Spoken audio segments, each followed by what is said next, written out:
చేసుకుంటే ప్రతి పార్టీ మీద ఈ లేబర్ స్కాన్ చేస్తే మనకి కన్యూమర్కి ఈజీగా ఉంటుంది. ఈజీగా యాప్ డౌన్లోడ్ చేసుకోవడానికి అన్నిటికీ కూడా చాలా ఈజీగా ఉంటుంది. రాష్ట్రంలో కూటమి ప్రభుత్వం అధికారంలోకి వచ్చిన తర్వాత రాష్ట్ర ముఖ్యమంత్రి నారా చంద్రబాబు నాయుడు గారు ఈ రాష్ట్రంలో అన్ని శాఖల్ని కూడా పబ్లిక్కి ప్రతి శాఖలో జరుగుతున్నాయన్నీ కూడా పబ్లిక్ తెలియాలని చెప్పి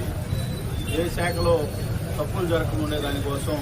ఈ ఎక్సైజ్ శాఖ మీరు అందరూ కూడా ఒకసారి ప్రజలందరూ కూడా ఖర్చు చేసి సాయంత్రానికి దాన్ని సేవించే అలవాటు పడిన మన ప్రజానీకానికి నాణ్యమైన మద్యం అందించాలి, నాణ్యమైన మెటీరియలే ప్రజలకు పేద ప్రజలకు పోవాలని చెప్పి ఒక ఆలోచనలో భాగంగా ఈ సురక్ష ఎక్సైజ్ సురక్ష యాప్ని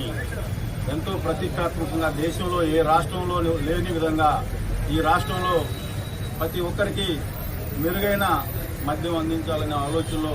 భాగంగా ఈ యాప్ను తీసుకొని వచ్చి రాష్ట్ర ప్రజలకు కూడా మీరు కూడా ఎవరైతే వినియోగదారులు ఉన్నారో మీరు షాపులకు వెళ్ళినప్పుడు కంపల్సరిగా ఆ మద్యం పర్ఫెక్ట్గా మంచి కంపెనీగా కాదా కల్తీ కంపెనీగా చూసుకునేదానికి అనుకూలంగా ఈ సురక్ష యాప్ తీసుకురావడం రాష్ట్ర ప్రజల మీద నారా చంద్రబాబు నాయుడు గారికి ఉన్న చిత్తశుద్ధిలో మీరందరూ కూడా ఒకసారి ఆలోచించాలని చెప్పి ఈ సందర్భంగా తెలియజేసుకుంటూ